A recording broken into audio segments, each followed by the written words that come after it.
sleepy myself. Oh. Terrible times. It's going to be an awful podcast. Ah, good.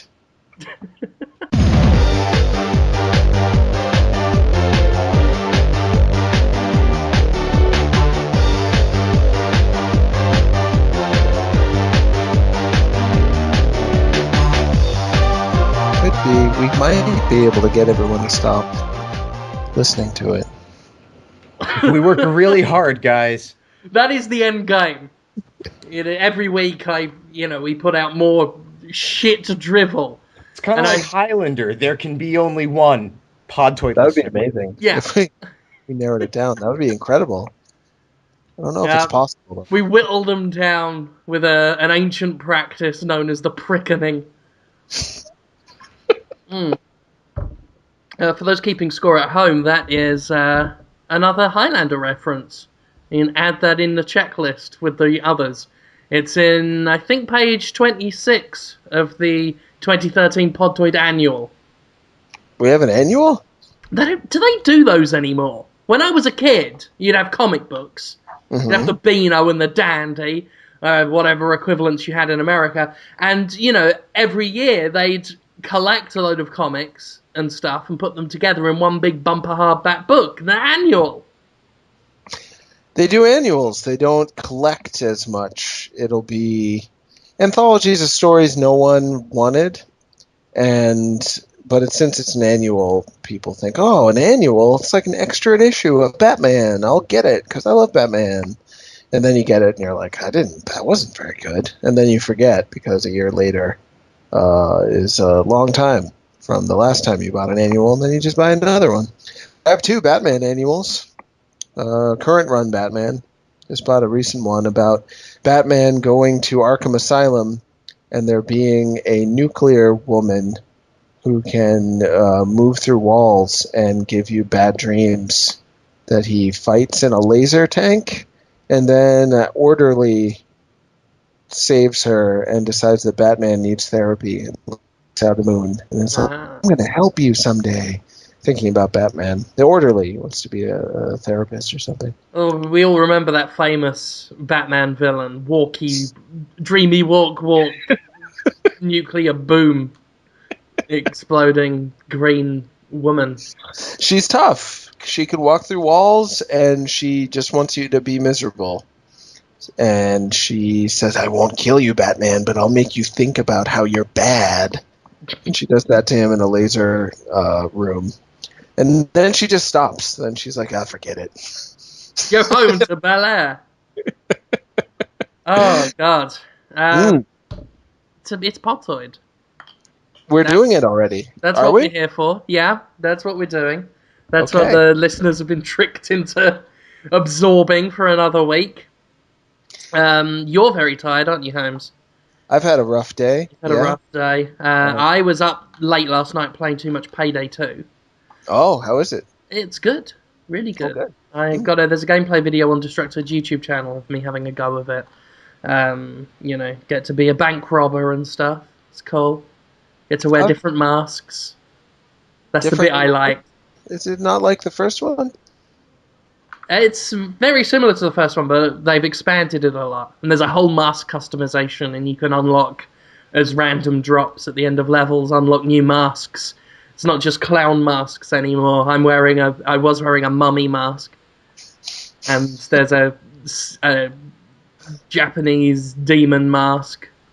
And one I'm wearing now, which is just called Bullet Face or something. It's just got loads of bullet holes in it. It looks sad about it. And I've seen other people wearing all sorts of cool masks. That's the bit I like. How much practice at this am I going to need to be ready to play this with you? Because I haven't touched Payday 1 in a very long time, and I installed Payday 2. I haven't even had a chance to play it yet. It's one of those games where if you practiced for years and forever without ever sleeping, you could perfectly pull off a heist with full stealth and not even alert the police. What will happen is we will trip an alarm within the first 2 seconds. And from then on, it's pretty self-explanatory, just a case of us hiding in a bank while thousands of police come and we shoot them all. Until, the drill has stopped drilling through the vault, and then we pick up the money and run away, with one of us constantly falling over dead, and we have to keep picking him up. I burped when I talked. I apologise. So yeah, that's Payday 2. I love it. I've been having a great time with it, but it has made me feel sleepy, which is annoying, because I'm still waiting for fucking get my Splinter Cell blacklist. It's probably outside now, unless they fucked up. I've been doing videos today, and I just want to go to sleep. But I was up playing games. But you, Jonathan, we're recording this late as it is because you had to. What was it? There was a. They pressed charges against you or something. Like you. What? You proper got caught at the mental hospital where you work now. Like you are in to the point where the warden can't cover up for you anymore. What? The court warden? It's sad. Because you've been, No. you've been trading crack for blowjibbers. It's so sad to even think about that for me. I know people think it's funny. Yeah. Oh, they love it. People. No, it's not. It's bad.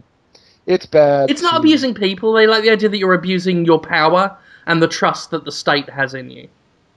Yeah, geez, that would be terrible on so many levels. It would be bad to the patients. It would be bad to the state. It would be bad for me. I'm so glad it's not true. Yeah. But think about it from our point of view, Jonathan. Yeah. It's bad for us that you are not this, in our mind, hilarious, irresponsible, reckless lech who performs cruel and often crude experiments on people who can't fight back. It's bad for us. Why is that bad? Because the thought of you being, not to put too fine a point on it, but being the Joseph Mengele of Boston is very funny for us. And it would bring joy into our days.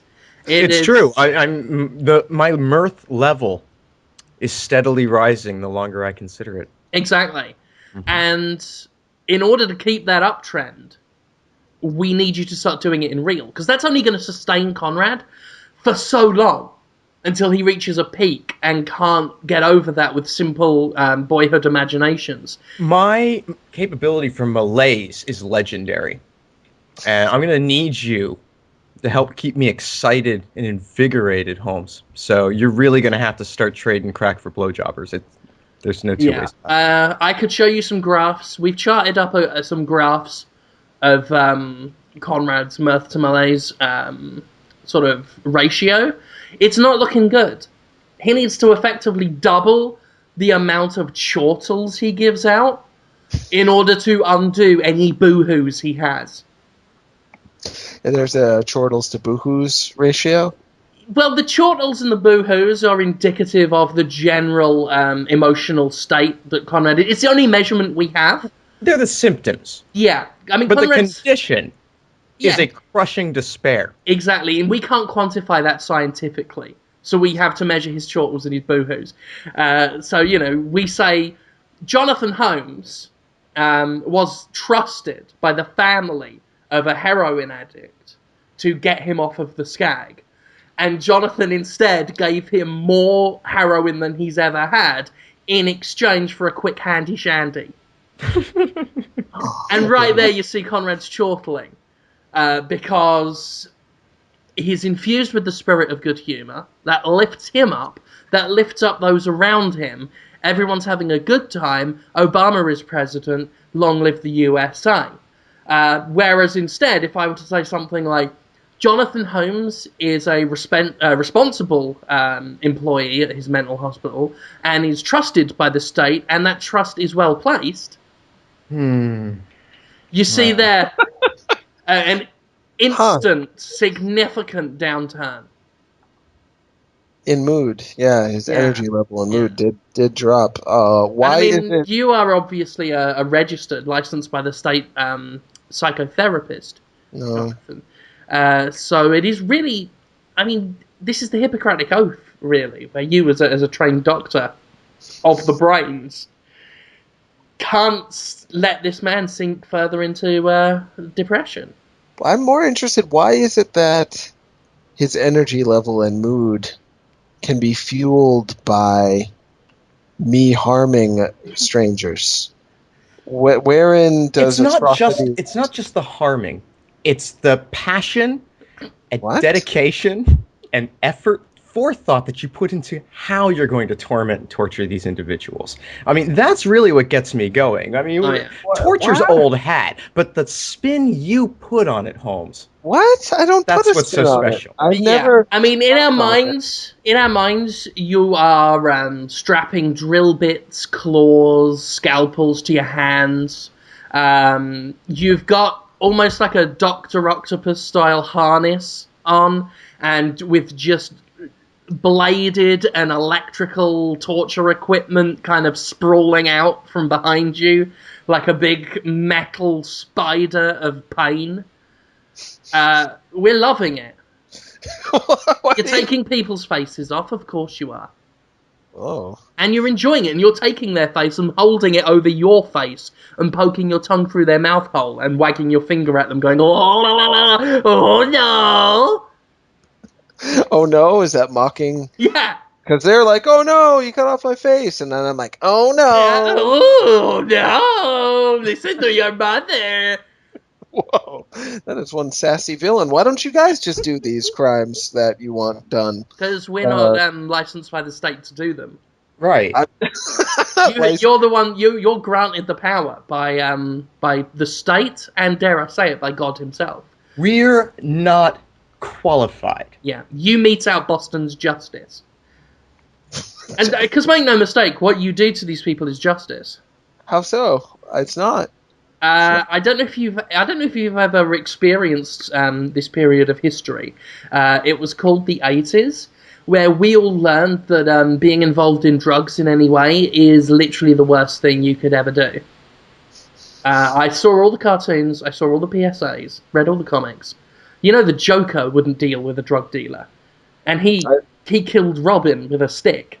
So You wouldn't deal with a drug dealer? What did Joker say about that? I don't know. Probably just, this is... I know I'm mad and insane, but doing a cocaine, that's just lunatic behaviour.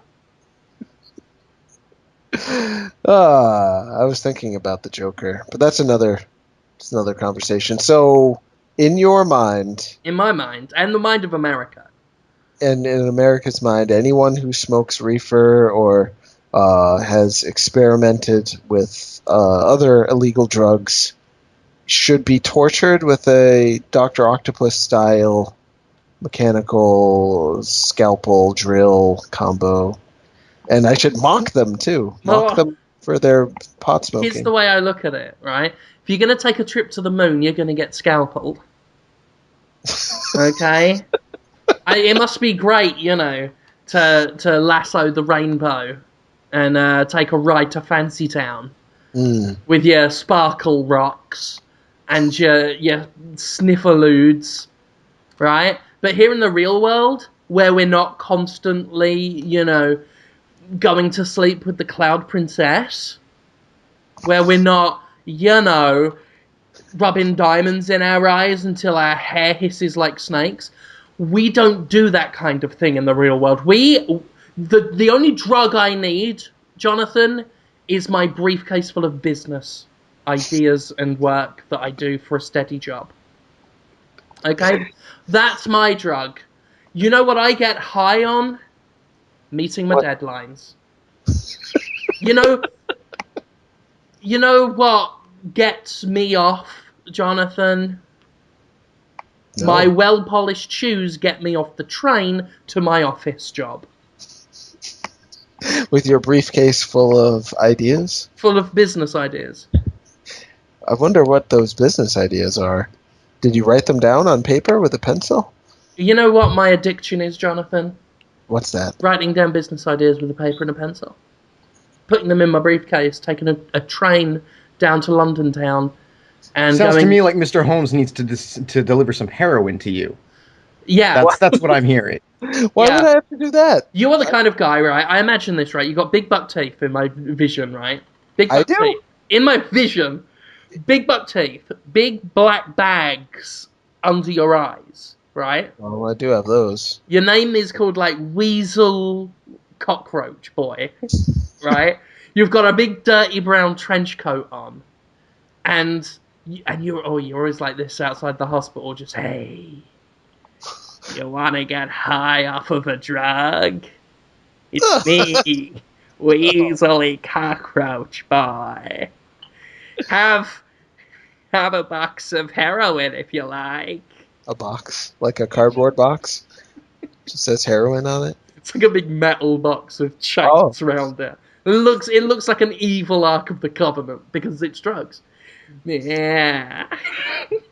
Have a box of heroin. You can smoke that until you get high off of drugs. Oh, You shouldn't smoke heroin. Not that you should do it at all, but the first one is free. the first box. You don't owe me no money dollars for the scagly heroin I gave you.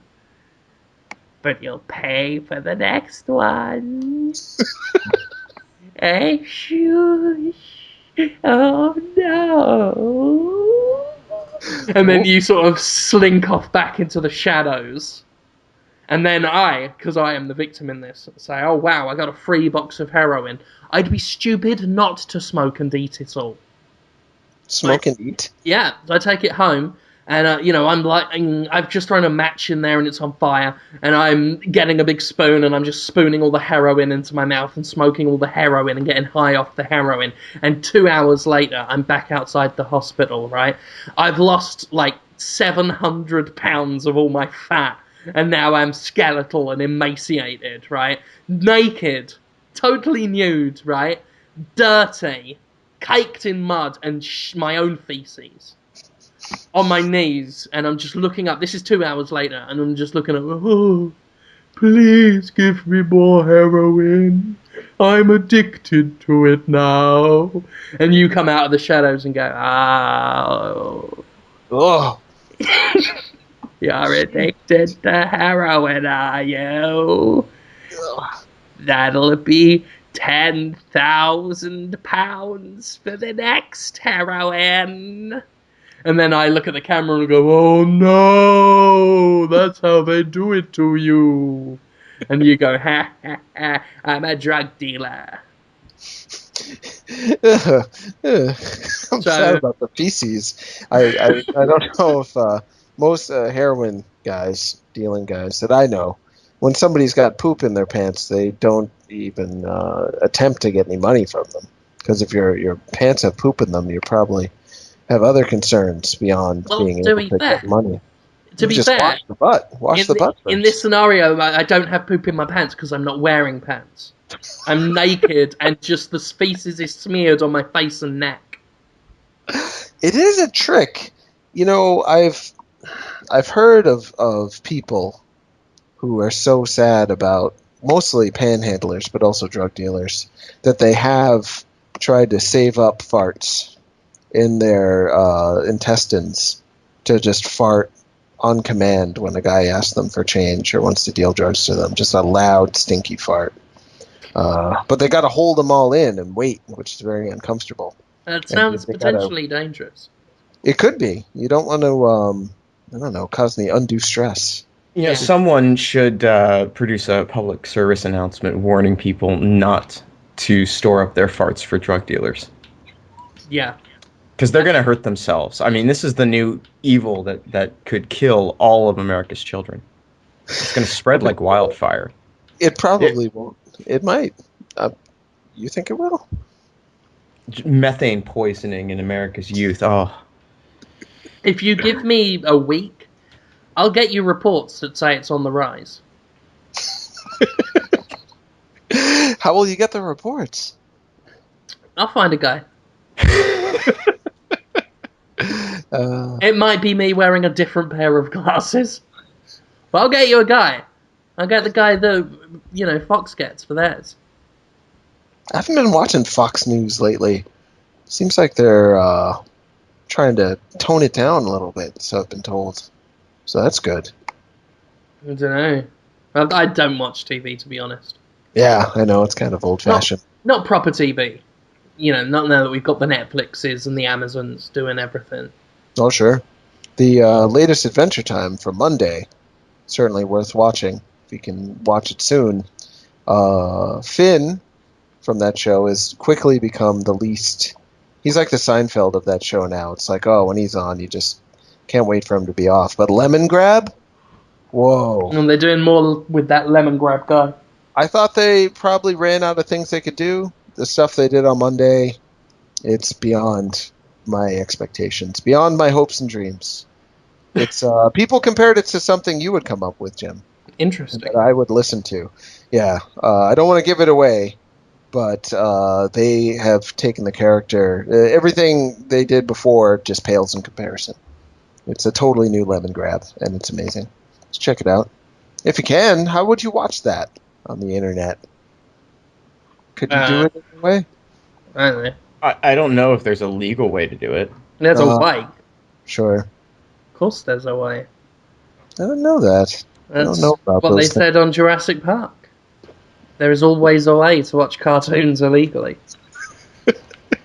Nature finds it. Yeah. Gives it to you in a MP3. Mm-hmm. And you reviewed to be honest. Saints Row 4. I'm looking at the news. Destructoid news. Jeez, you like that Saints Row, Jim. .wmv. Huh? You liked, you found a WMV file. You liked Saints Row 4. Oh, no, I was just saying file formats. All the good ones. The hits. Yeah. Oh, dear. I was Saints trying to Row think 4. of some more and then couldn't. Tell us about Saints Row 4. Motion JPEG. FLV. FLV. What is that? Sparkle Fat? VLC. VLC? Well, that's software. That's not a There's extension. I've seen VLC files. Are there? Or maybe I dreamt them. OGG. OGG. OG? You down Oh, with no. OGG? Yeah, you know me. I don't know. And my lossless... You don't even need to continue. That was perfect. Yes.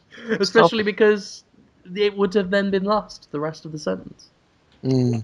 Oh, God. Jim, tell us about Saints Row 4. This You is can do that. That's easy for you. Awful. Oh, God. Yeah, okay.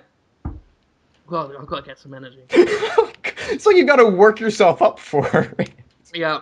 Oh, fuck. Saints Row 4 is a video game I've played, Jonathan. And if anyone says otherwise, I'll slit their face with a knife. Cut it open and I'll push grass into the cut.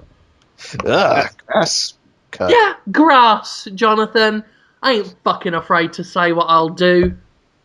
How do you get the grass in the cut? Because it's in the face. Shove it in. Oh, yeah, just brute force. Just brute force, yeah. Saints Row 4. Oh, The Saints review Row. number, what was it, 9? 9.5? 9.5, son! It's almost a perfect. Yeah, son! What? Why didn't you go all the way? What kept it from getting a 10? Still waiting for the last Deep Silver check to clear. Yeah, the YouTubers really... Yeah, it's funny, because YouTube has become way bigger in 2013, but apparently the commenters are still stuck in 2005. Because their comments are just... I mean, just the whole paid review thing is so discredited now and so fucking blasé an accusation, but they say it on YouTube with no hint of irony, no self-awareness of how fucking ridiculous and pathetic they sound. But yeah, because I dared to like Saints Row 4, a lot of people on YouTube are just, oh, how much did he pay for this? How much did the game pay him for this? Well, and a lot of the people still don't, seem to have no awareness of like pre-release copies and things like that and how that functions. It was weird how many people just seem to not have a clue how this works, yet they're all watching reviews and shit on YouTube all the time. What? Yeah. A lot of them are 5 years old or 6 years old. Like, really. Well, these then they're days. in violation of YouTube's terms of service and should shut their fucking computer off. Yeah, it's not our... If you're posting, we've got to treat you like an adult. Like at least 13 or older. I mean, that's just the way it is. A lot of So, them are way younger. not, yeah. oh, I'm 6 isn't a fucking excuse. If you're in my yard, you're 13 years old, I'm gonna fucking treat you like that, son. I will call you a fucking idiot. I probably won't treat you like you're any older than 13. So. Yeah. Yeah, 13-year-olds are often not all that with it either. No offense. They're all fucking idiots. All children and adults. Yeah, it doesn't get better. I think there's a point at which it plateaus in awfulness, but then spikes sharply upwards as you reach, 40, 50, 60. It just keeps going up and up and up how much of a pain in the ass you are. Yeah. Reviews especially just seem to attract a lot of morons. The comments on the Let's Play, the Now Bloody Playing videos I do on the Dito channel have all been pretty good. Generally intelligent and decent. But once we bust a review up there, just suddenly it's all...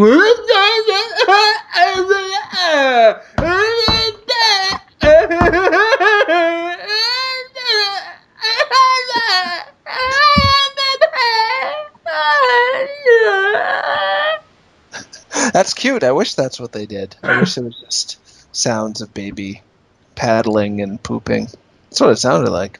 It would raise my estimation of their... It would certainly be more appealing than what is actually there. Yeah. But anyway, that nonsense aside, Saints Row 4 was most entertaining.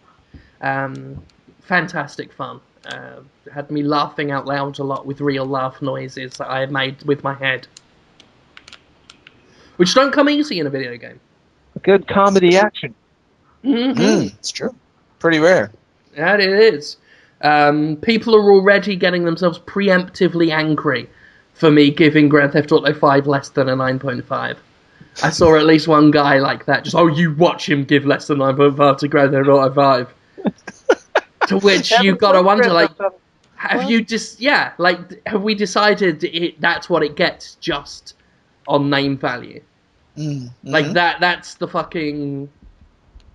but it has to be better than Saints Row. Therefore, it has to get a minimum of 9.5 from you because you gave a 9.5 to Saints Row. Don't you see? It's so simple.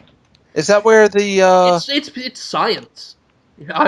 Who am I to argue? We have clear proof that Grand Theft Auto is a better game every single time it comes out than Saints Row. Yeah. And here's another one. Here's another fucking thing I want to say, right? Oh. Here's another, right? Oh, God. Oh. Yeah, we're getting fucking wireless tonight. What that meant. Right? Don't come onto my website, right? And tell me what a 9.5 score is, or what a 4.5 score is. Don't you dare come into my house and tell me what my rules are. Do you know who invented those rules? Do you know who came up with those rules? I did.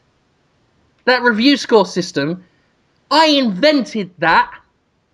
Destructoid's review scale was my design. So don't come into my house, my yard, son, and tell me what a 9.5 is. And then tell me Saints Row 4 doesn't deserve a 9.5 because it didn't meet your definition of a 9.5. Now, we wouldn't go to where Jonathan Holmes works, for example, and explain to him the best way to administer heroin overdoses to drug addicts. Exactly. Sure. You know, I wouldn't go there and say, oh, well, you know what, I'd stop at the wrist. You know, when he's elbow deep. What? You know, we wouldn't do that because we respect that it's his house, his rules. His job, his expertise, his design, his doing. You do tell me to torture people. We suggest you should torture people. I don't tell you what that torture is. That's all you. That's where you get to be creative. John. You're the professional. Yeah. We're laymen just trying to help. But the point is, you know, you want to fucking review games on a blog spot, right? You fucking do that. I won't go over to your fucking shitty trailer of a website, right? And tell you what your fucking scores mean. Don't come to my house. Don't come to my palatial mansion of a fucking website and tell me what my own rules are. You fool. But is it coming You from... intellectual coward. You fool. Intellectual coward. Does that mean that they're afraid to be smart? It just sounds good. It does sound good. What I'd I like to said. hear... I've been thinking you should play Loki in the next Avengers movie. I will. Sincerely. You would be a great Loki. Just make up the dialogue as you go. Say words. Yeah. Thor, you keep at it. But is this coming from a place of competitiveness between, tribal warfare between the Saints Row fans and the Grand Theft Auto fans, which I didn't think were necessarily different camps, but are they? Well, that's the problem. It's two games that share certain similarities, therefore they must be held in diametric opposition with supporters on both sides that will violently hate each other.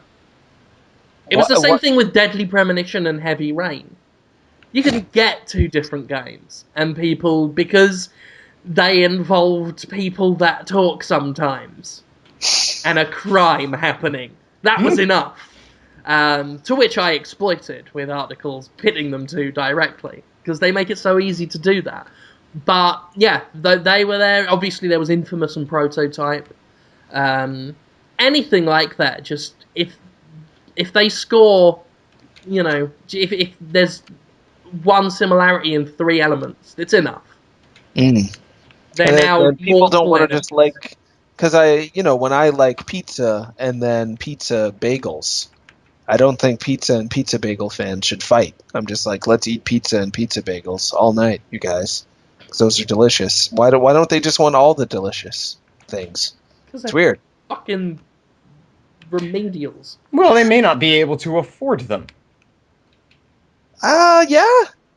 They couldn't just, wait until they get money again for the next one? No, they have to have their thing now. Oh, because the thing that always... that's just one possibility, and I don't get any reason at all that people should get pissed off about it. If you don't like but that's all games. If you don't like a game, you don't like a game. You don't have to be like, fuck this game. And is it even out yet? The Saints Row 4? It's not out for another like 5 more days. I didn't think so. So the people saying that it's not good enough, they don't know from firsthand experience at all yet, right? No. But they weren't going to buy it and play it anyway because they're waiting for the far superior Grand Theft Auto to come out. Which is not... Looks like a pretty serious game, that Grand Theft Auto, where Saints Row is a game where you're a superhero president, or at least you know the president. Is it Keith David? Is he the president? No, he's the vice president. Oh, my mistake. So you are the president in that, right? Yeah. Superhero president, running fast, soaring through the air, destroying anything you want, customizing your character so you can be a giant African-American dildo wielding anything, right? Yeah. Yeah, you pretty much described the game. Not that similar to what I know about Grand Theft Auto 5, which is your 3 criminals and you chat and then... Well, and I think... I think it's down to some people want their games to be more serious and, I don't want to say artful, but dramatic, deep stories and that sort of thing. And other people might just prefer shit to be goofy and weird. But for whatever reason, in those two camps, they can't seem to accept that the other should exist. That's right. The way. That's my takeaway from this sort of thing. Huh. That's an interesting new divide. There's always... Seems like every day there's a new kind of way for people who like video games to divide and dislike each other.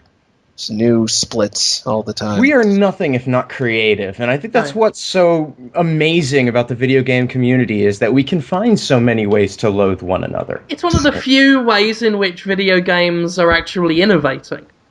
It's one of the few sources of invention left. is the way that people who play games hate other people who play games. I'm surprised Suda51 and Sweary65 fans. I've never seen them fight. And both of those guys even have numbers in their names, so you'd think they'd wear like opposing jerseys or something and back them like they would a sports team. But it seems like most people who like Suda like Swery and vice versa, and they just kind of take it all in. Maybe they're the people that are the best people. Maybe they're the people we need to foment rivalries between. Even better. Yeah. I did hear that Sweary65 once said that anyone who likes Suda51 is a fucking idiot. He said that. He said, oh yeah, them fucking idiots. That would be pretty funny. He seems like such a nice guy. Our own Spencer Hayes has drank beers with him at night, and Spencer just couldn't stop talking about how much he loved him. And I've met Suda51 a few times. He's always been gracious and polite and humble and confused at his own success. Wonderful guys. Let's get them to hate each other. Definitely. We can do it. We can do it.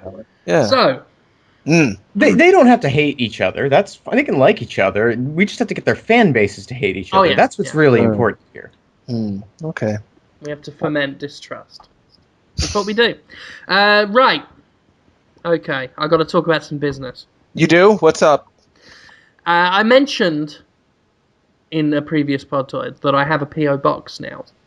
Oh, yeah. And if you want to send me anything, you don't have to. You really don't have to. You can ask me for that P.O. box. I'd read it out now, but I can't remember what it is. But I checked it last night, and there was a little box in there. A little present.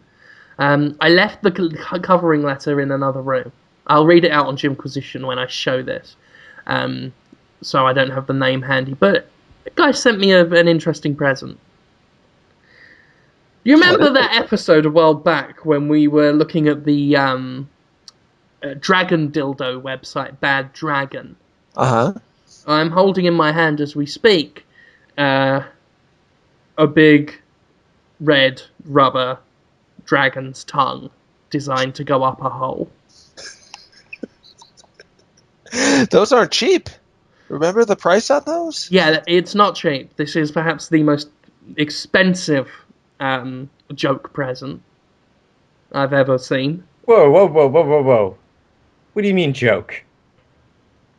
You and I both know that thing is going in a hole. Joke until it turns serious. It's seriousness waiting to happen. And I'm debating. I don't know whether I could. It would be like a Podtoid fan is actively tonguing my ass, as opposed to metaphorically. Yeah, I imagine it's pretty big for a butthole, right? Too big for butthole? Take a couple of minutes work. I won't lie. Yeah, I'd imagine. Could be tough.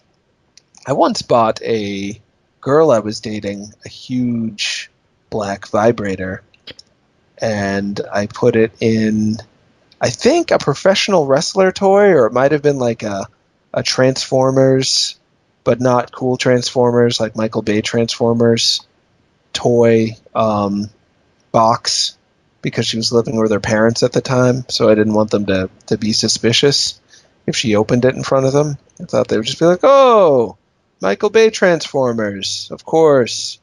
Our 28-year-old daughter loves that film. She'd be getting those in the mail. And then she'd find a giant black vibrator in there, really big. Huge vibrator. And she spent 5 hours trying to turn it into Optimus Prime. I never found out what she thought of that. That was a weird relationship. Well, if you never spoke to her again, I think we know how it went down. We spoke, and I was just like, did you get the package? She was like, I did. And I was like, your thoughts? And she said, very thoughtful of you. And that was about it. I don't know what that means. It might have been insulting. Doesn't sound good. It was. Well, we're not married. Didn't work out in the end. We had a really weird time not that long after that. She was a virgin, and then there was this other woman who was also a virgin. She was younger. She had watched me on Road Rules and was kind of obsessed with that. This was years ago now. And one time we were at a party. This is long after I'd broken up. I never found out what happened to the black dildo. It was like a year later. And You should have demanded that back as part of the breakup settlement. I want my massive black dildo back and the Transformers box it came in. she did steal my GameCube for a while, and I had to, because she loved Animal Crossing. It was the only time she would tell me about her feelings. Like when she wasn't playing Animal Crossing, I'm like, so are you happy that we're dating? And she'd be like, I don't know what happiness is, something like that, something dramatic. And then when she's playing Animal Crossing, I'd be like, so you like me? She's like, I love you, you're the best. And I'd be like, it's great. But then she just stole Animal Crossing from me and stopped talking to me, and I had to sneak into her house and get it back. But I didn't She look for the really dildo. loved Animal Crossing. That's what I'm hearing. Probably. Well, but then a year later, or maybe even after that, she starts calling me up saying we should be friends, we should hang out. So I was Can I at her borrow your house. GameCube? Is that when Wild World had come out? I think Wild World was out actually, but That's it, she she heard never about played that. it. It's Heard all coming about that, together. yeah. Yeah. Started getting the emotions again. She no, she texted me actually just last year or early this year, and that's before New Leaf came out. So I think she But legitimately not long before New Leaf came out. Getting That's true. ready. Getting ready to have feelings again.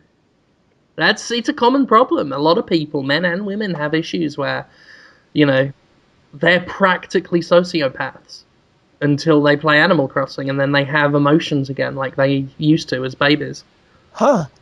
Interesting. Yeah. It's something to look into. It's so much is unknown about why people like any video games. There's so little research on it. It's all guesswork. But anyway, we're at this party. Two beautiful women sitting with me on the couch. Everyone at the party is left, and we hear her female bodybuilder roommate, who had huge muscles. Her arms were like probably, I don't know. Was this the lady with the big back muscles who would make you look at the back muscles while you talk to her about Nintendo?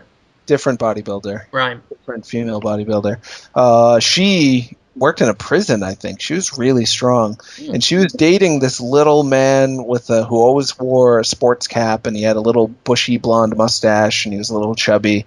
He's like, hey guys, how you going?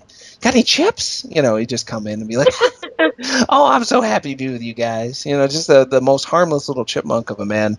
She was, at least 6 inches, maybe a foot taller than him. And they're dating. And we hear them just banging away upstairs. Like, and her going, oh, like surprised and sad. Like Tim Curry. Yeah. Oh, Rocky! And these two beautiful women are with me, and we're listening to the sounds of the bodybuilder and the chipmunk have sex. And they're like, is it good? Is sex good, Jonathan? You've had sex. I'm like, I have. They're like, do you think I would like it? And the other one's like, I want to know if I'd like it. And I'm just like, well, I'm going to get going now. Oh my god. I had my arms around them, and they were like cuddling up to me, and I was attractive then. But I just, for some reason, canceled the battle. I was like, I don't. No, that was the right call. I think a good thing.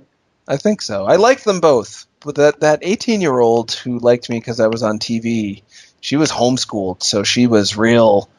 Her social skills were real weird, but she was super attractive. And the other girl I had been madly in love with at one point, so I liked them both a lot. But I walked away. I wonder how they're doing now. Hopefully good. Probably just still on the couch. I wonder when he's coming back. The bodybuilder and the chipmunk's still banging away. Ow!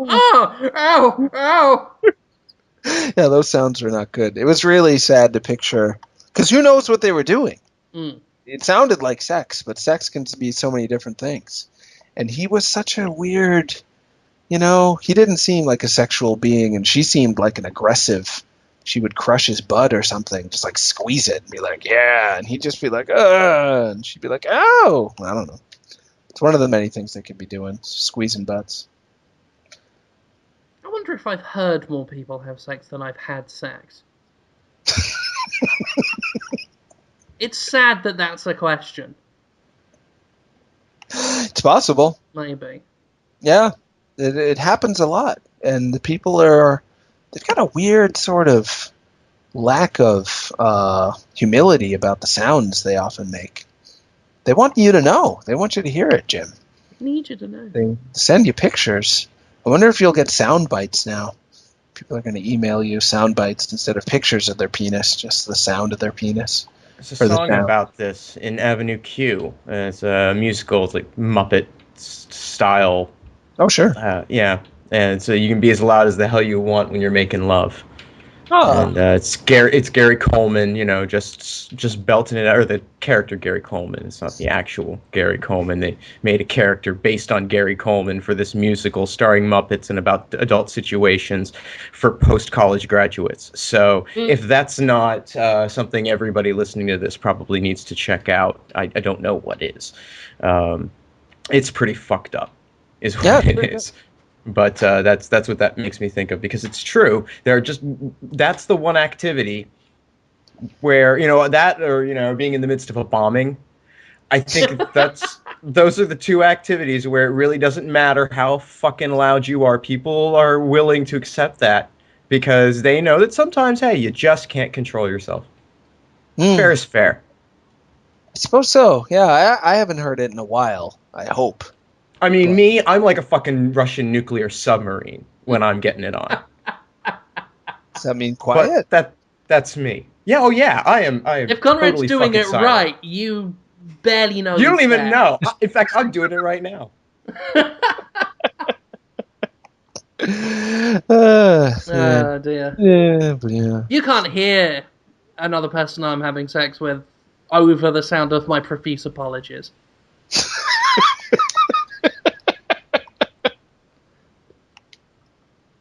So, like, terribly sorry. This isn't pleasant for either of us at this point. I'm doing my best. What? I could talk about more video game things and then do questions. Oh my god. I'll talk about them. The Wonderful 101. Don't. Did you guys play that demo? Talk about video games, not now. We're too sad and depressed. I think that demo is great. I wanted to tell everyone they should check it out. Is that what it is? Good demo. It's a demo that's out. Yes. No, I've been out of the loop for a bit. Game's not out yet. The demo fixed a lot of the issues I had with the game when I played it at events. They also made it so it's completely off TV compatible. Before, you had to use the TV and the gamepad screens in conjunction at times. Now you don't have to, which is great. And it really felt like they took elements of Devil May Cry, like you're using a sword, you're punching, you're shooting, you're running around in a 3D environment, I guess is the term, like you would in Devil May Cry in a beat 'em up scenario. But it's also kind of like Okami in that with either the right analog stick or the gamepad screen, you can draw shapes to alter what powers you're using, which was a fun shout out to Okami. But it feels a lot like Beautiful Joe, which is one of my favorite series ever, in that the combat is very simple, but if you choose to mess around with the systems, you can find a lot of depth there, and using your powers at strategic times changes things a lot. So, geez, I really liked it. I just wanted everyone to know. It's great. Awesome, I'll have to check that out. Yeah, you played it. It's neat. It's really chaotic at first. That's the one thing about it that I found a bit problematic, is that it starts and just sort of throws you in there, and the combat seems a little crazed. I think they could warm into it a little bit better, or offer. I hate closed off tutorials, but almost to a certain extent, I feel like that needs to be in there to say, hey, so this is how combat works. Because I get out there the first time and it's just people running all over the place and it's just fucking chaos and I have no idea what's going on. And it's saying, draw this shape, and I'm like, what? No, you're absolutely right. It's it throws you right in, and it's not like other combat games. It's not like punch and kick. It's like one combat, one attack is just make a group of people suddenly move in a direction, And it's then, like Pikmin in some respects too, because you're when you're pushing those other heroes out in formation to attack, some of them stay behind and pummel on the guy and distract him, and then that sets you up for your 1-2 punch with your high power attack. And so it's not complicated, but it is confusing until you get a grip on it. But once you're in, it's a hell of a lot of fun, and it moves really quickly. And using the gamepad touchscreen to draw the shapes becomes such second nature. It was really astounding how fast that I was able to just start doing that with my right hand instead of using the right analog stick, which you can use, but I find that a little bit harder to do for some of them. It's great for lines, but when it comes to the circles, I don't bother with it. I just use the thumb on the touch screen. It's pretty neat. Yeah, it's a good game so far, and from what I've heard, the final version is going to ease you into it a little more than the demo. The demo, they wanted to make sure you knew how complicated the system could be. They didn't want people to think it was too simple of a game, whereas the final version, they'll start off a little more slowly. So excited about that. Also got Steam World Dig. I got it last night. I think Tony Ponce might be. Hold on a second. Oh yeah. YouTube commenter said on my last video that he hates me, so I just got to let him know that I think he's made of shit. Oh no, instead of shit, let's say human feces. Ah, be more specific. I'm interacting with the community. You are, yeah. There we go. That's what I do now, because where I've moved into more video stuff, I dedicate a lot of time now to what I call community interaction. Because that's an important part of growing a video basis. You have to interact with the community, which means a lot of me telling people that they're the dumbest humans I've ever spoken to. It's public showboating. Others will appreciate it. You'll drive one person away, but you'll attract 5. Yeah, it's tough though to form those enemies for life. I've formed so many of them at this time, and so have you, I'm sure, that I always forget, like, why is it that every single episode of Sup Holmes on YouTube has at least one dislike? And I'm like, oh, it's probably that time that I said that Half-Life mod looked like a HD PS2 game. That one guy still hates me. Or that time I said, I wouldn't call them enemies for life. There are many people that think they are my number one enemy. There are many people who think we are mortal enemies or they are rivals. But it is very one-sided. I don't know who the fuck they are. And yet and it's the old M. Bison thing, for me it was Tuesday thing. People that will not forget a perceived slight against them, or that time I called them human feces. I've already forgotten who it was I said that to. I didn't even look at the username, actually. Doesn't matter. What if it was like Debbie Gibson or something? Or Corey Feldman. I like to keep track of the names because I like rate them in my mind, and I like to keep track of how frequently the same person is an asshole, because then I can build a narrative. That's fun. Yeah. You can't help but wonder what their lives are like sometimes. Oh, well, no, I meant like weave it through the comments. My responses to them develop, a sort of self-referential and complex rapport with this person. Where you don't want to just call them human feces twice in a row. That you don't want to make that mistake, because then they don't think you care. And you have to care. You have to care, because that's how you grow an audience, through dedication and love for what you do, in particular, calling people piles of shit.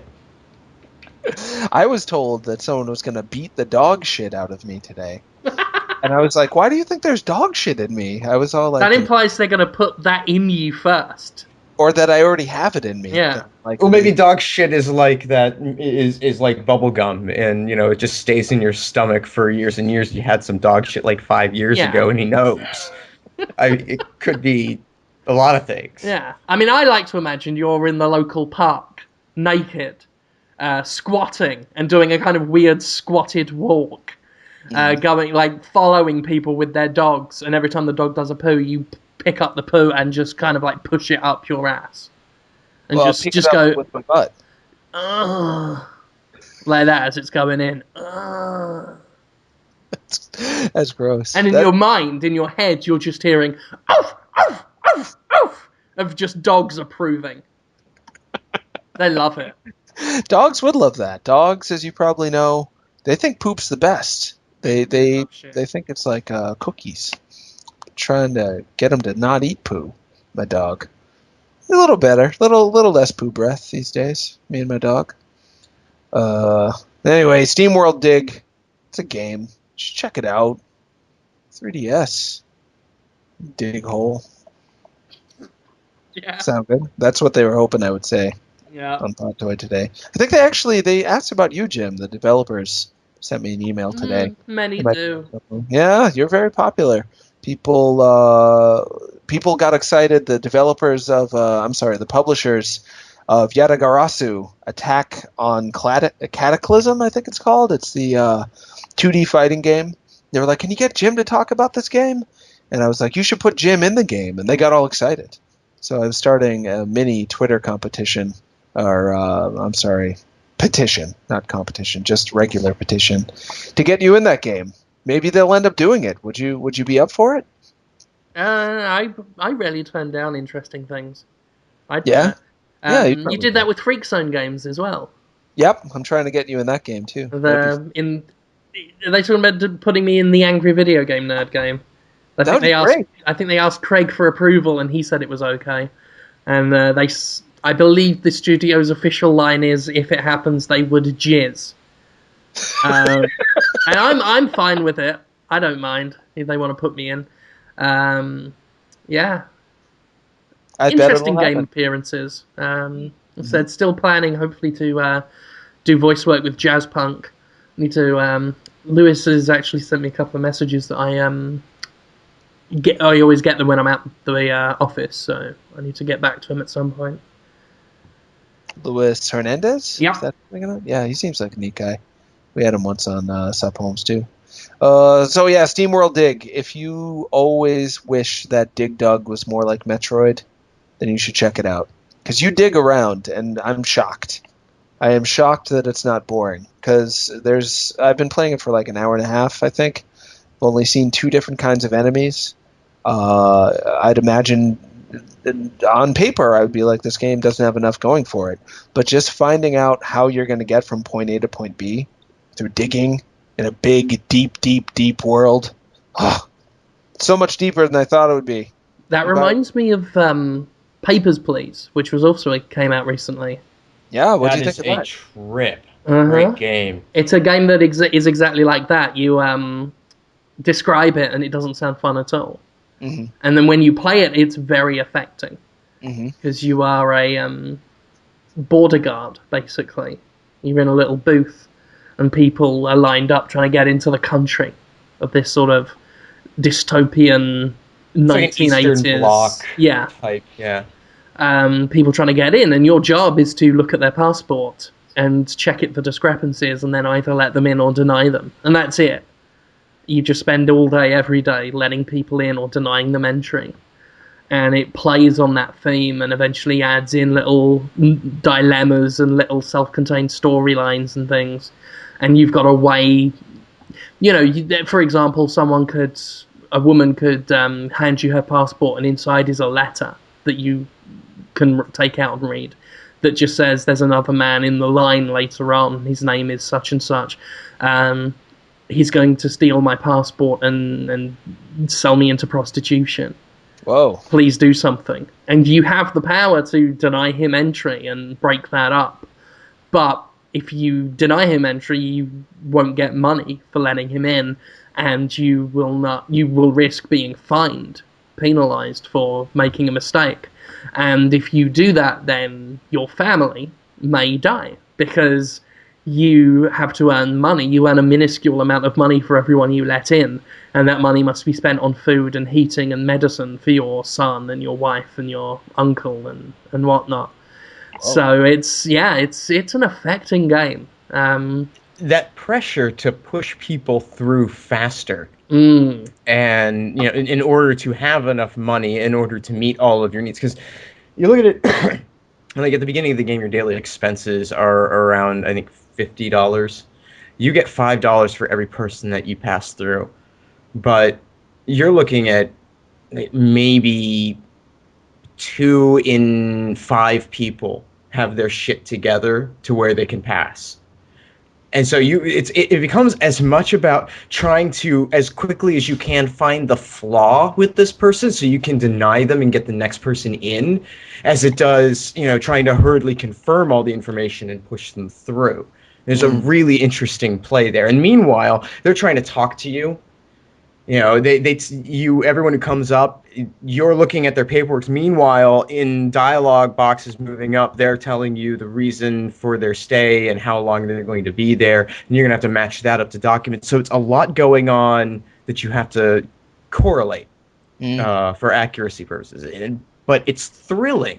Yeah. Because the characters seem real and the pressure feels real. And there's always this tenseness of... Because the music is so tense all the time. This sort of empire. It feels like a Russian march all the time. Boom, boom, boom. And it's one of those things where even if you feel really confident that you checked everything, there's always potentially one thing you forgot. So creeping paranoia. Yeah. No matter how confident you are, there's always just this fear that suddenly a little pink sheet's gonna hover in from the bottom of the screen and tell you that you fucked up. Which is exactly how I would envision, like, I think his name's Winston in 1984 in his office, and the tube of paper comes in and it's like, oh shit, what now? That's how it feels when you make a mistake and it tells you. Because, you can only make so many mistakes. And what happens when you make too many mistakes? Like, what happens then? What happens to you? What happens to your family? Yeah. You're fucked. Huh. Sounds fantastic. I've been hearing nothing but good things about it, but have not yet played it. Can you win or die or both? I don't want to talk about it. Oh, secrets. That is more interesting. That's I'll have to I don't want to talk about it because I don't know the answer. Oh, okay. That too. I did watch Jim's Let's Play of it, so I had some sense of it, but the way you described the actual feeling of playing it, pretty exciting. $10 on That's Steam. cheap. That's not bad. And it's not as you've seen from it's not like you need a monster rig to run it. Sure. Mm-hmm. Definitely worth having. Try to get those guys on Sub Holmes. That'll be fun. Should do that. Seems like I'm hoping. Suddenly I'm filled with hope. I'm filled with lemon hope that, how every console generation there's kind of a new craze, or at least a couple of different things that just the idea of them being introduced to video games get people really excited. Like for some people it was motion control, the last generation, or it was HD graphics and a new level of being able to simulate the experience of seeing a really good film or something like that. I hope that what's hot in this console generation is, you didn't think it was going to be fun, but it is. It sounds boring, but it's so great. You can think of like 10 games like that right now. Papers, Please. Animal Crossing. SteamWorld Dig. You wouldn't think that would be fun. Attack of the Friday Monsters. I just reviewed that. I love that. I'd say Cart Life, but I don't think that's actually fun at all. Yeah. I like playing it, but I don't know that that's actually fun. I wonder if it's fun. Fun is a weird word, You know what when you're... I don't know if Papers, Please is fun either. Sounds fun. But it's enjoyable. Yeah, see? It's weird. There's a difference between being, having something be enjoyable and having something be fun. Sounds engaging and like you want to stay involved with it, which to me is generally fun unless you're addicted to something terrible, and then it's not fun, I guess. And they don't sound addicting, these games. Not like freaking Candy Crush. Jesus Christ, that game. Candy Box, however, wouldn't think that would be fun. Totally fun. That little game there. What's that? Axie? AC? How do you pronounce that? When you make a drawing out of letters. You can do it. Who? You mean like concrete poetry? No, when you use a 3 and a line to make boobs or something. You know what I mean. Drawing with typing. H-E? So tired. Oh, No, you're thinking of ASCII. that's what I tried. ASCII. I was trying to say that. Oh, okay, yeah, but that's not. All right. Sorry. Yes. Okay. It's okay. That's okay. I don't know what they. There's probably a term for it. Like ASCII art seems like such a stupid expression. Mm. I think there probably has to be some genuine, like, scientific term for that, and it's gonna kill me that I don't know it now. Thanks a lot, Holmes. I'm the worst. I'm going to do the Podtoid questions Do because that. it's time. Jim is falling asleep. He has fallen asleep, and we cannot carry this thing. We can, not anywhere that the regular listeners are going to. Yeah, nobody wants to go there. No, they don't want that. It's a You'll start sad having place. conversations. Yeah, we'll just Lord talk knows we don't want that. about things. Geez, we have a question from Adam Tierney already of Way Forward. He wants Ask to know. us a question, Adam Tierney, you fucker. He wants to know why there aren't more Adventures of Lolo games. And I always get so suspicious when Way Forward, particularly Adam, who's one of the more mischievous and troublemaking and fun-loving members of Way Forward, at least as I know them. Whenever And he he asks says about things like that to you because he knows that this is the reaction it provokes in you. That would provoke in almost no one else. No one else would, immediately think, God, are they making one? Because they sent me a tweet about how great it would be that there should be more of them. I think they're making one now, yeah. Adventures at Lolo, for people who don't know, you're a small blue ball man, and you may die. A Medusa may kill you with spikes, or you can get eaten by a skull. It was being played at Tom Hewlett's house when Jeff Luke appeared on Sup Holmes. Yep, and every single Sunday. episode of Sup Holmes we've done with Way Forward, it always gets brought up by everyone. So I feel like they're hinting at something. And Adam did say he was working on a new game that he can't tell me what it is. And I was like, is it original? Says or that to you every week. I know, Adam Tierney, you They son have of a so many projects over there, it's ridiculous. I know. So we'll get more to that later. But I don't know. I don't know why they don't make more Adventures in Lolo games. It seemed like a series that could either stay as it was or do new things with it, and people would have taken to it either way. They made 3 of them for the Nintendo Entertainment System. I think they made at least 2 for the Game Boy. So one of the writers of the music for Mega Man did the music for the Game Boy one. And people like those games. I would be very curious to see what the audience size is for something like that now. Probably not big, but you could make it. You could pay 2 guys to make it and be like, "Oh, sure, no, it needn't be complicated or expensive to produce or anything like that." No, I'm just curious to see to know if anybody actually gives a shit about Lolo anymore, apart from Way Forward and you, and there are people who love that game, but it seems such a and that I appreciate that. I appreciate that something would be made for something that I think probably has such a tiny audience that I'm not even really in any way a part of. I think the Lolo games are well designed, but I don't particularly enjoy playing them. But that they would do such a thing if such a thing were possible. I think that would be really cool. And it would show something interesting about them as a company to make something so niche, if that's what they were doing, and they weren't just, being a dick to you. I think they should make a new Lolo game. You do? And call it Fuck My Ass. The Adventures of Fuck My Ass. Yeah, just Fuck My Ass, I think.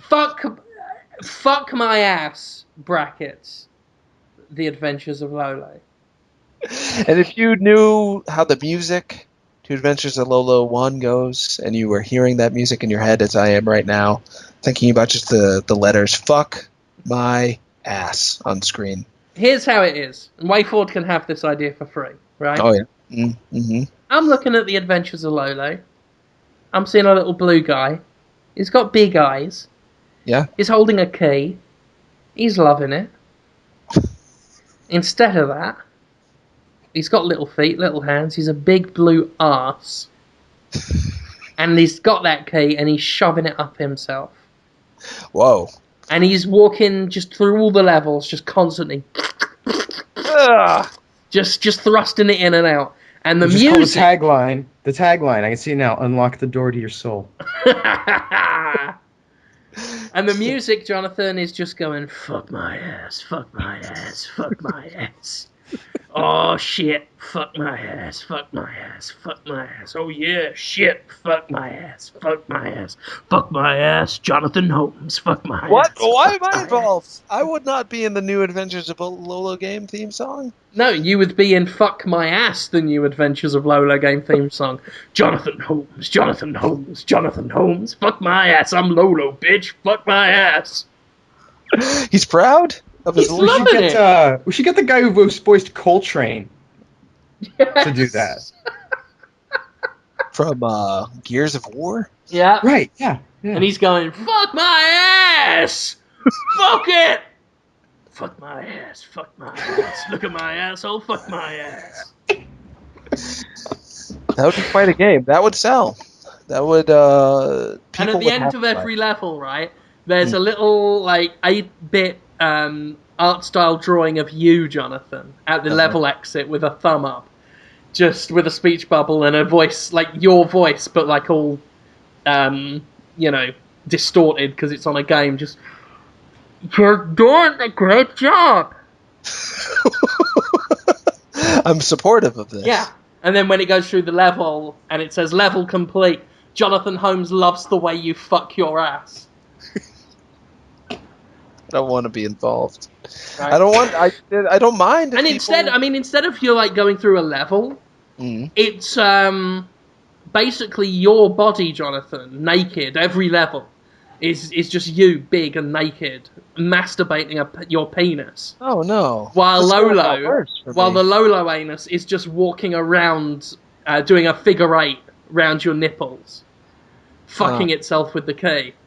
While just going, fuck your ass, while you're just going, you're doing such a great job. That's gross. I love the way you fuck your ass. Why am I being so therapeutic and supportive about Lolo anus being key fucked by self? Because positive reinforcement for the kids. It's a kid's game.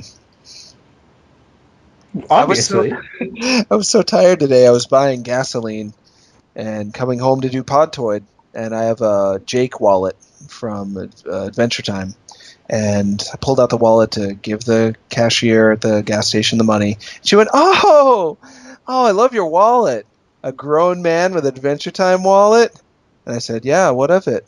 She's like, oh, my son loves that show. And I said, Adventure Time is for old men. This long, unintentional pause because I was so tired. But I really meant it at the time. And then she just looked anywhere but near me as she continued the exchange. And I walked out thinking, I'm sorry. I didn't mean to make you feel like you were in trouble, cashier, but I said what I meant. Anyway, there's 30 more questions that came in. Oh, for God's sake. Yeah. To close on a serious note, because it's important, I think that Adventures of Lolo, Conrad, could find a whole new audience. Because look at him. Not that ass version, though. Well, no, that ass version, too. Either way, there could be a whole new group of people never played it There before. could be. I think that would be really fascinating to see. I have no idea where it lies. It seems like something that hasn't been done in so long. It's with any serious success or by any studio with kind of the pedigree of a way forward. Sure. Yeah. And that's what's interesting to me. This isn't some Facebook game developer that's pumping out some puzzle block pushing game. Well, their game Mighty Flip Champs to me was a lot like Adventures of Lolo, and it did pretty well for them. Cute, simple characters doing interesting puzzle solving that's not complicated on the surface, but as you get in, it gets more and more deep. I think that's always going to have an audience, I think. Instead of doing The Adventures of Lolo as a game, Wayford should just do a cartoon of you, Jonathan, on your knees, naked, with just a giant black dildo that you've torn out of a Transformers box, and you just shove it in dry up your ass while you're looking over your shoulder at the camera, just going, fuck that ass!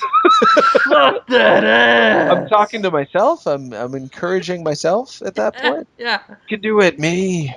Be in my own ass, please. Is that what I'd say to myself? Yeah. Be in my own ass. Please do it until I spunk it out. So, Adam, get your team on that, please. They can't do that. They can do other things. I wouldn't want them to do. They that. Have my permission. Which question should I even do? I'm so groggy, and I hurt myself pretty badly today, so I've been in a moderate amount of pain throughout the show. Let's see. Kelso Macaulay asks, any of you guys into cooking? If so, what's your culinary specialty? This reminds me, Kelso Macaulay is a part of the, I believe they're called the Shatcast.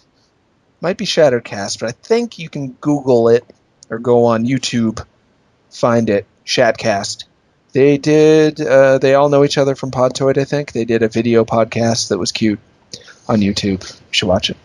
I like to cook grilled cheese sandwiches and spaghetti, and I think I'm pretty good at it, especially with turkey balls. That's about it for me. You guys like cooking food? I'm into cocking.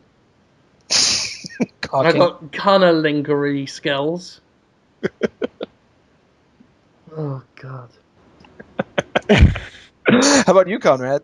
I cook a little bit. I mean, I'm not anything fancy at it. I like to take chicken gizzards and saute them for like 3 hours in some, water and salt, pepper. Toss it in with some pasta sauce and put that over pasta. They're really good that way. I do grilling. I do the occasional odd dish, but I do stir fry. I like that. Huh. Yeah, that can be delicious. Fry is such a easy way. Gizzards, though. I'm surprised you went for the gizzards. Oh, I'm a big dark meat fan, and there's no darker meat than the. I mean, if you're gonna eat something, you might as well eat the muscle that grinds up their food for them, because that's busy, that's working. Sure, so it's been tainted by the food they eat too, right? It's got a little stuff in there. So it's really just a firm muscle for grinding. All right. Yeah, but that the gizzards and the hearts, my favorite part of the bird. I always make sure that whenever we roast a bird, that winds up in the pan to roast alongside, and then I'll eat those and use the liver for gravy. And I like to get a bird of some kind and roast it, and then I'll shave the meat, use it for sandwiches, or use it in tacos, or use it in something else, and then boil down the carcass and get stock from that and the remaining meat and turn it into soup. Maybe toss in a little bit of rice, some Velveeta cheese, Tabasco sauce, broccoli, celery. That is detailed and complicated and could be delicious, though I'm terrified of gizzards and hearts. Psychologically, freaks me out. You seem to just roll with the punches on that. You'll just eat a brain, maybe. Well, it's just meat. I know. Like, how's it any different from you eating its leg? Psychological. It's a psychological problem I have. You're eating its leg. That's also weird. But eating the heart, I just can't. Feel like that bald man. Oh wait, incredibly high protein. Yeah, that's true. I'm sure it's great. Yep. Good stuff. Question from Ryan. It's video game related. He is RY Clegg with 2 G's on Twitter. He asks, is the Xbox One even the same console that was announced anymore? It's kind of is, but not really. It's been really interesting to see that Microsoft is willing to change so many policies before release and bend to consumers this much. It's almost encouraging. It'll Part of never me, be enough for people until they eliminate Connect, yeah. or make it a possibility to purchase it without Connect, and that's too bad because they're not going to bend on that. And That people who, I forgot we didn't actually preface it. They announced, I think this week, I think it was this week that they announced that you don't need Kinect necessarily to use the Xbox One. It's going to come no, with a Kinect when you buy it, but you might not need to use but it. Microsoft needs you to have that Connect in your house. That's Right. what's important. It's about having the unit there because if the unit's there, people can develop for it and you already have it there and then you will buy the thing and since you have it there, maybe you'll use it. Yeah. Mhm. That's all that matters is that the device is in your home and accessible. Fuck having to have it plugged in. You know, it's unfortunate that they had to take that step and make it a possible inconvenience for the person who's a whiny bitch and can't deal with the fact that oh my god, I just can't my data. But Whoa. fine. They can make that concession and still get the fucking thing in your house, and that's what's important. Sure. To me, on one end, I'm like excited that they have been changing so many things for the better for the consumer at the consumer's request. On the other end, I'm like, if you can change things that quick to make them better, you can change them back and make them worse once I've already bought your console. So in one way, their malleability is encouraging, and the other, it's kind of makes you fearful that they change that. Well, if they change it back, I mean, their business is dependent on long-term consumer involvement and engagement. That they're the ones who have, who've been enforcing the subscription to play online up to this point. They're the one, the game has always been about getting licensing revenue from publishers and so forth. So you can't just piss off the consumer base midstream and not expect there to be shit to pay because there's an alternative, and people will just turn right around, sell their Xbox Ones, and buy PS4s. I wonder, because once you do that subscription, and once you are attached to your gamer tag and your gamer score, and all your friends are playing it online with you, I mean, I know so many people that say the Xbox 360 is the worst console and the worst deal, but because all their friends have one and they don't want to lose that social circle and try to start a new one, that they never migrated to the PS3 Well, because of that. So that's it's why hard they're to say. making so many concessions now, because Mm. I think they may have overestimated. They did what Sony did back before they launched the PS3. They overestimated exactly how loyal people were to the brand. Mhm. They weren't loyal to the brand, they were loyal to that particular console.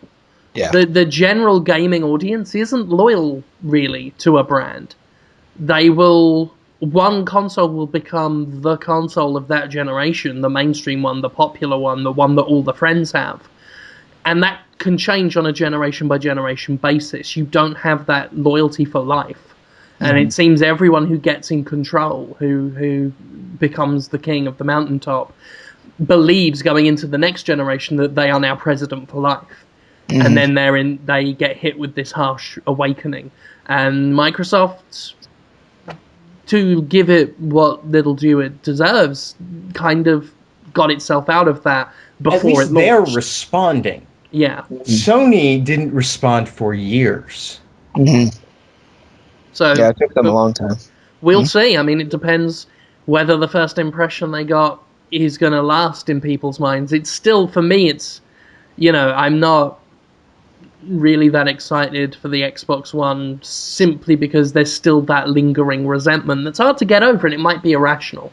But, I was just so against everything they fucking did that now that they're kind of in dribs and drabs putting it back to, something half decent, it is difficult to suddenly be, oh, well, okay, then now I am totes up for it. Yeah.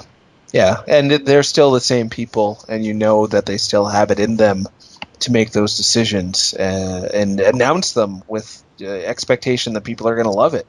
That's still those guys behind the scenes for the most part. Yeah, I mean, just to evidence the total lack of understanding of their audience the way they did. Mhm. To go into their big Xbox reveal, invite a bunch of press there, and not have answers for them on the one question everyone knew would be asked. I can't imagine how they focus test this concept and not get pushback. somewhere. Who were they sending the focus test to? You know they did some. Yeah. Xbox 360 fans? I don't know. Steve Ballmer. He did all the focus testing. He's just, I'll do it. That's how he sounds. I'll do it. Your old Uncle Steve will do it. Uncle Steve, he's like the boss up I'm there, Uncle right? Steve.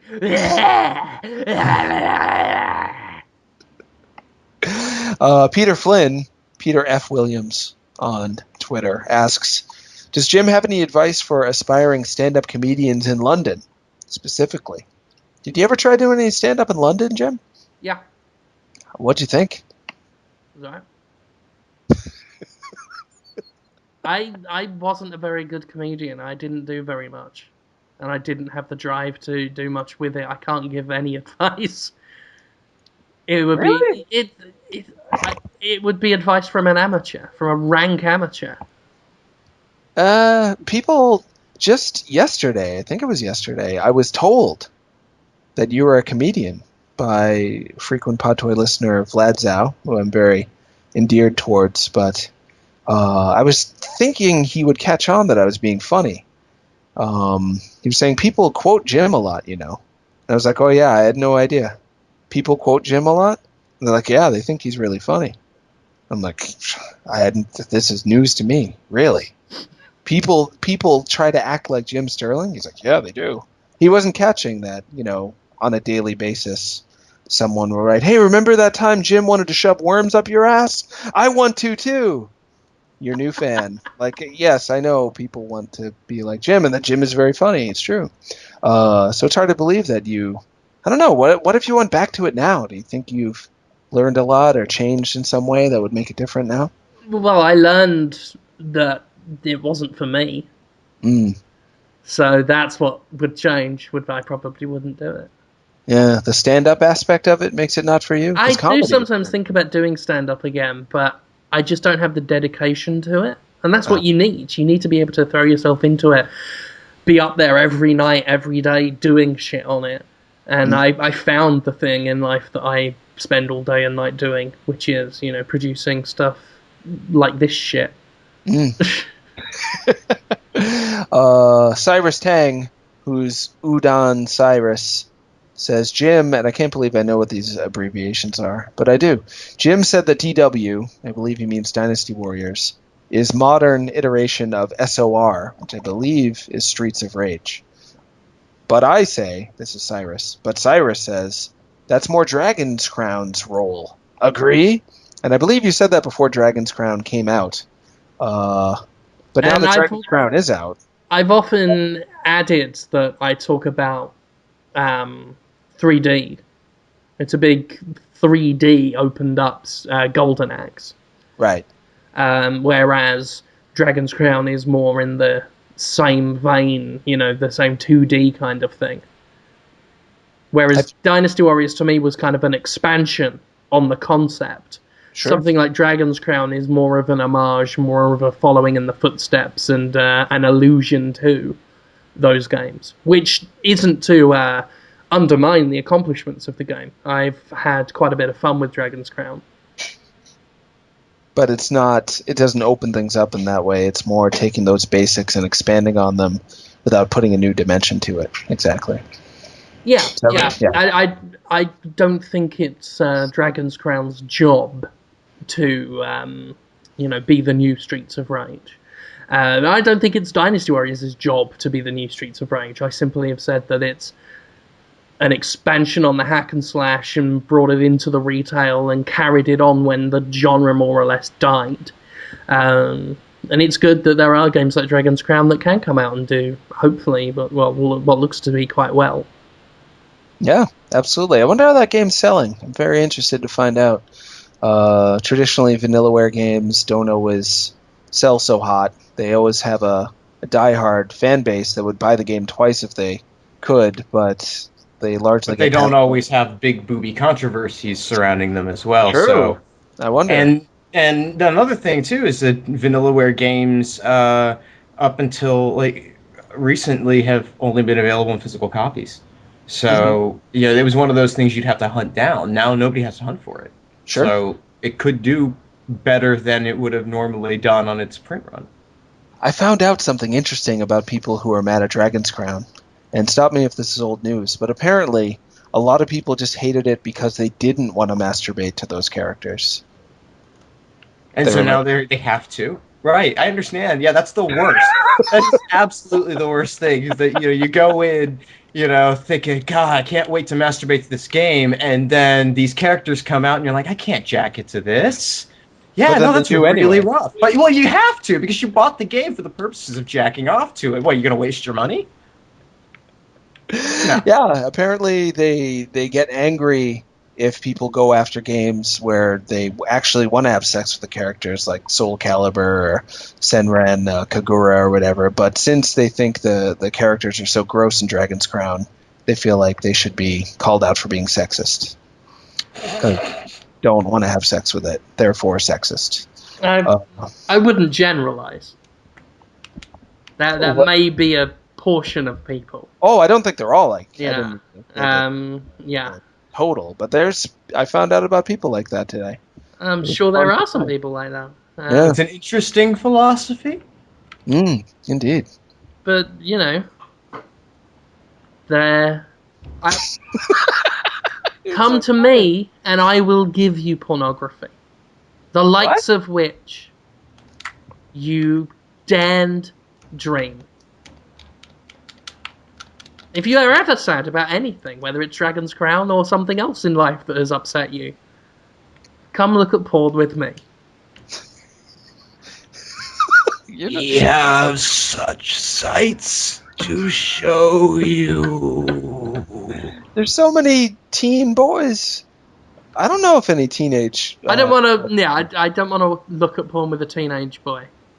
It's good. You really do need to say that. With an adult man, It's fine. it's fine. Or 18 woman. plus, sir. Bring identification. Yeah, I'd bring a birth certificate to prove that you're an Notarized. adult man. Original copies only, please. No Exactly. photocopies. And I should add or woman to not be sexist and exclusionary. But let's be honest. But let's be honest. Yeah, we can hedge our bets and say it will be like men will be the interested ones. When, not if it happens, it will be a man. Yes. Yes. Yeah. So it's open to all, but we all know Who are the we score. kidding? Yeah. Well, there's a lot of other questions, but it's late where we are. Oh, it's 8:34. I haven't eaten. I don't know if you guys have eaten. I started late because of my hard day. Oh, that's good. But we should probably wrap it up. Yeah. Oh, did it power you up or leave you down? Well, it was the only thing I'd eaten today, so it was time. I feel like someone is masturbating on the show right now. Oh, I'm playing Spelunky. Oh, okay. I gotta play that right after this for the Daily Spelunky. Oh, that's right. Daily challenges on Spelunky. Daily Spelunky, yep. And I'm looking at pornography, but I'm not masturbating yet. Oh, good. I'm just getting ready for after. What are you looking at? Just pictures. Just pictures. I'm not even that interested. It's just force of the blood habit. is slowly flowing into my penis. Well, I suppose it's that time again. It's gotta happen again. The same ghastly business. Spelunky's another game. Doesn't sound that fun on paper. Changes every time you play it, and you'll die a lot. But people, man, the Steam version's taken off big, as it should. So anyway, we will wrap up now. Yeah. Yes, we will. I will start. Not even half hard. This is doing nothing for me. You won't tell me what the pictures are of? I can't help but be curious. Just elegant people. You just went on elegantpeople.com and looked up, just a lady with a very nice hat and a gentleman with a bow tie. That might not arouse. It might. Dapperladsandfancyladies.com. That's your problem. You should look at people that you find sexually rousing. That's my advice. Welcome. All right. This Sunday on Sub Holmes, we have a surprise change in schedule, but It's not one I'm sad about. I'm excited about having Austin Ivan Smith back on the show this Sunday. He just made DuckTales Remastered. Just came out. Or is it remastered? Why does that sound wrong to me? It is remastered. It is. I had a weird dream where I was playing DuckTales Remastered, and it was a lot of fun, but suddenly the backgrounds got really realistic, and then suddenly I was Robert Downey Jr., who maybe was playing Scrooge McDuck in a DuckTales Remastered movie, and I had two huge diamonds, and I was just smashing people in the face with them. And then Cassandra Chu, who did level design and graphics on Electronic Superjoy, was like my sidekick. Kind of like Short Round, actually. And then it was quite a dream. Anyway, we'll What be did you talking eat before bed? nothing. Maybe I should have eaten something good. Maybe I ate pie. I'll have to get back to you on that. Anyway, sorry about that tangent. DuckTales Remastered director Austin Ivan Smith. It's going to be on Sub Homes this Sunday to talk about that and other things. If you asked a question for us to talk about DuckTales Remastered for this episode of Podtoid, which a lot of you did, why don't you come back and ask it when we have the guy who made the game on the thing? That'd be fun. As for reruns, we had someone else from Way Forward last week. We had Jeff Luke on. He actually named Scribblenauts. He worked on Scribblenauts. He was there in the pre-production phases talking to the creator about it, and they weren't sure what to call it. It was originally about a little astronaut, and he said, why not call it Scribblenauts? And they ran with that. So weird to talk to somebody who named a series that has become one of the more high-profile game series of that type. It was weird. It was fun talking to him. What else did he? He worked on Lock's Quest, which you liked a lot, Jim. I love that game. Yeah, it was fun to talk to him about that. He's working on the regular show game, Mordecai and Rigby Adventure in 8-Bit Land, I believe it's called. So that rerun should be up soon. He was. I didn't know. Great to know. Really interesting when he started talking about how in Arizona they discriminated against him for being a Mexican, but he's not Mexican, so he knows what it's like to be treated like a Mexican, despite his lack of Mexicanness. I can speak from much experience that Arizona's full of fucking idiots when it comes to distinguishing race. Packed. Like, you think about it, you think about Arizona, you think, wow, there's got to be a whole lot of space out there. It's mostly desert, but they're just filling it in with fucking ignorant assholes. Wow. Good to know. Yeah. Has anyone ever called you a Mexican, Conrad? I used to have a much more tan complexion before I discovered that one really could never leave the house and see sunlight. So I've paled out a lot, but yeah, I got a little confusion. Well, and then, I said my name was Zimmerman, they all thought I was Jewish. It's complicated. It's difficult. Sure. Yeah. Arizona sounds complicated. It's not a terrible place, it's an interesting place. No place is terrible. But it's full of terrible people. That is such a harsh review. I hope all the Arizonans listening to this are not too And my offended. parents. Doesn't mean Are you kidding? Any Arizonan listening to this is going to think about the Phoenix, Scottsdale, Chandler, Glendale metro area, Mesa, all that shit. And they're going to think about what I said, and they're going to be like, no, yeah, it's kind of right. They won't count themselves among those people. They will be in that very clear minority in their minds. They will be in that very clear minority, whether or not they are a racist, ignorant fuck. In their minds, that minority that I'm not talking about. Mm-hmm. But they will acknowledge that the place is absolutely full of them. Huh. Yeah, that kind of makes sense. I bet they're not listening to Podtoid if they're of the type Probably that's not very, accepting. Open-minded? Yes, I hope not. I'd like to think Podtoid listeners are open-minded. But anyway, the other two things I did, I reviewed, finally, Dempa Men 2, Beyond the Waves, and also Attack of the Friday Monsters, A Tokyo Tale. Those reviews are up on Destructoid. They might be all right. I've been so deadbeat that it's been hard for me to know if my writing is any good. Jordan liked the last one, though, which was flattering. Thank you, Jordan. You can thank him for me, right, Conrad, when you see him? Probably, but I'm not sure that I'll remember. That's fine. So that's enough out of me. How about you guys? What'd you do? I started a new series with Jordan, speaking of him, where we're playing through the Spelunky Daily Challenges. We put up our first one yesterday, and it was a complete and utter disaster. So very entertaining from that perspective. And let's see, It was we've good, done the some video Sparky reviews. video.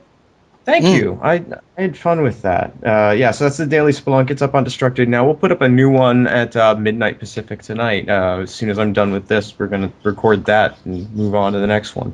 Done some video reviews. We did a video review for Jim's Saints Row video review there, which I think is going over pretty well, apart from the fact that people are pissed off that we got to play it or something. I think that's really what it is. I think that's really why everyone's mad, is that for whatever It's reason. like the little duck fella from last week. He was, one duck's opinion. Is he Yeah. back? Oh, well, actually, funny. Postscript to this, and please don't give this guy any attention. Like, really, like, please don't give him any attention at all. But Please don't follow he the did- example I've been setting. Right.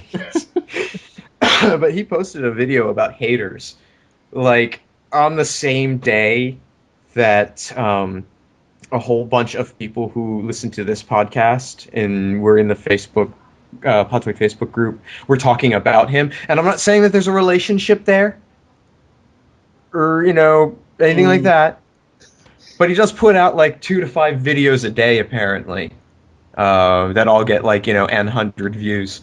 So yeah, You put don't out a want thing them to about get haters attention. and You're talking. Well, he talked about how we should be like banning the people who come onto our channels and are dicks to us. Like, it was so deliciously ironic.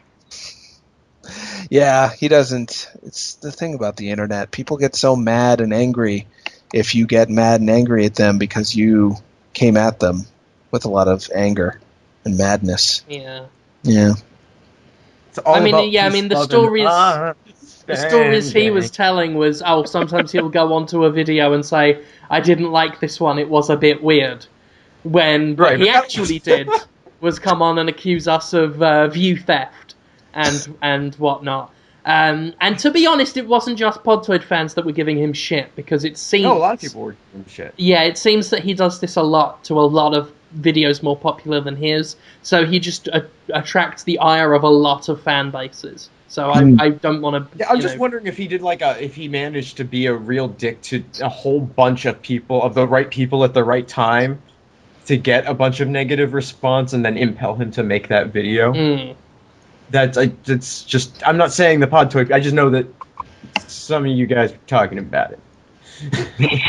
And then it happened, and I'm like, okay, I know that's a coincidence I'm reading too much into. But funny. Indeed.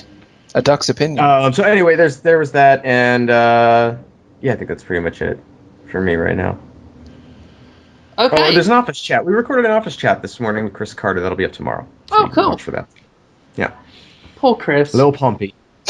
Poor little Pumpy. He's learning video reviews with us. And man, the YouTube commenters aren't being great to him. They have not been kind, and I mean, this shit isn't. It's not easy to develop a kind of a conversational tone to where you are reading something off a page in a lot of circumstances, but you should be conveying that you're having a conversation. You should be the sound takes time. And it takes just takes time and practice. And they have been really mean. All my early videos should be on there. All the early video reviews back from like 2007, 2008, 2009 maybe, should be on Destructoid's YouTube channel. Go back and listen to those. The early ones I did, and it's very much like Chris's. Very just dry reading from a script. Because it takes a long time to develop a feeling of natural sort of conversation when you're reading off something, and it's just going to take time. And I've gone into the comments to try and get people to settle down, because Chris does a lot of reviews for us. He's very good at getting the content. God damn it, they're going to have to get used to him. But he will get used to it, and I think he's going to do okay. Indeed. No, he's going to do great. But anyway, go ahead. Speaking of, we did the Saints Row 4 review that went up today. You can look at that on Destructoid.com, and the Detoid YouTube channel has a video review for that. That's pretty cool. Mario and Luigi Dream Team. Oh no, we talked about that last week. Never read that one now. Too old. I've been kicking up a lot more of the Now Bloody Playing Let's Play series that I do for Destructoid now. Have a Let's Play of Papers, Please, and I have one for Payday 2. And hopefully we'll be doing some more Payday 2, because I'm really liking Payday 2, and I'm happy to do more videos, and hopefully get Conrad and Hamza and someone else to do that with us. But yeah, the first one's up again on the YouTube channel or on Destructoid.com, Payday 2, Now Bloody Playing. Did I do any other Destructoid videos? I don't think so. Over on escapistmagazine.com, the new Gymquisition is out. It's called Neutered, and it's about the idea that if games were to sort of be more inclusive and welcoming, that they would somehow neuter a video game, which I don't think is necessarily true. And the video talks about that. Also on The Escapist, there's Jim and Yahtzee's Rhyme Down Spectacular. This week, Yahtzee did a poem about open world games, and I did a poem about my failed gay marriage to Sonic the Hedgehog, which I'm very proud of. And I also this week have a new movie Defense Force hitting The Escapist, where I will be reviewing the 2006 Christopher Gans directed Silent Hill. And that's it from me. Fuck, we got through another one. It was long too. We didn't go short. Yeah. Yeah, good job, you guys. People are gonna have to be fucking happy with that, or I'll kill them. I won't kill them. You won't? Nah. If they're Podtoid fans, living is probably the worst punishment. It can't be a good life. Those poor guys. It can't be a good life. I try to imagine their lives. Maybe it's good. I imagine there's just a lot of blood and feces. But we will never know, for we must go away now and do sleeping, and I guess I've got to see if Splinter Cell's in. Bye. Oh yeah, you gotta do that too. Oh yeah. Talk to you later. Yeah, there we are.